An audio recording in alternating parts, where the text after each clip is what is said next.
Tonight, I want to talk about Mortal Kombat, the 2021 version.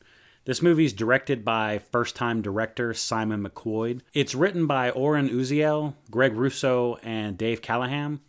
And between Uziel and Callahan, there is a lot of experience here with just movies in general, movies based off video games, and Mortal Kombat. Uriel is responsible for the short film Mortal Kombat Rebirth, so he knows Mortal Kombat. With his experience in telling stories, he wrote The Cloverfield Paradox. He's one of the writers for 22 Jump Street.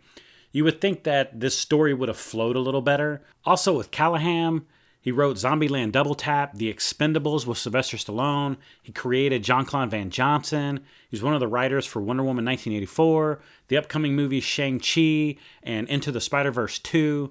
So with their combined experience, how did this movie just not hit that mark? And I think a lot of it is probably studio interference. Combined with a first-time director that you brought in, I don't know why, maybe to save money. The movie didn't have really big stars in it, so it may have come down to they just didn't want to put a lot of money into the movie to begin with. This movie starred Louis Tan as Cole Young, Jessica McNamee as Sonya Blade, Mehcad Brooks as Jax, Josh Lawson as Kano, Joe Taslim as Sub-Zero, and Hiroyuki Sanada as Scorpion. Like I said, the movie just feels like it didn't hit the mark. Why is that? It feels like the story's just kind of all over the place.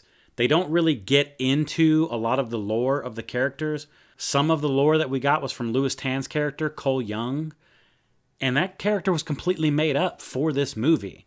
I don't know why they didn't focus on established characters, because you do have Liu Kang in the movie, you also have Kung Lao, but for some reason we don't meet them until later into the film, and we don't really hear a lot of their story.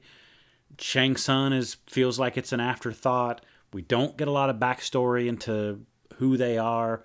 We see Prince Goro, don't really know anything about him. We got more backstory from Prince Goro in the old 1995 Mortal Kombat movie. And to top it all off, when the movie ends, it feels like the ending is just setting up the next movie. And so a lot of fans, I could feel, were upset and thinking, hey, here we go. Here's our Mortal Kombat movie. It's got an R rating. It's really gory. It's really bloody. And we don't even have a tournament. I mean, Mortal Kombat is about a tournament, and we don't even have one. We get set up for one. So did I just watch a prequel that was billed as the main movie? Did I just sit through this movie just to get to the next one, which may or may not even get made? For that reason is why I feel like the movie is a 3.0, because it just doesn't quite get there. It's an average movie. Are fans going to be entertained by some of the fights and some of the references and some of the gore? Yes, some of it. But it's largely not there. Can you watch this movie with your kid? Definitely not.